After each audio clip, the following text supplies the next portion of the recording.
Dude, I was so frustrated I could not figure out how to duplicate a listing, so I'm going to show you in less than 30 seconds how to duplicate your Airbnb listing. So I googled like how to do it, and on Airbnb's platform they were like, oh, you can't do it, you can't copy a listing. And I was like, man, I have seen this before, you can do it. So anyways, I finally found it after I created my newest listing, so we now have 3 listings.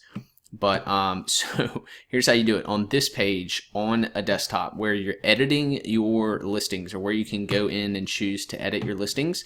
Don't go into the listing, scroll to the right, click the 3 dots over here, click it, duplicate it. So you can duplicate a listing. When you do it, it'll say, hey, do you want to duplicate the photos as well? And they'll do that. If you say no thanks, and you won't get the pictures, and then you can go in and do that. Why would you want to do this? Well, you'd want to do that because you may have the exact same settings that you want to carry over. For example, you may be like me, and when you go through and set up a listing, it doesn't ask you about the cleaning fee. You don't put it in there, then somebody books your listing, and then you don't get charged. You don't charge a cleaning fee, and then you're like, oh yeah.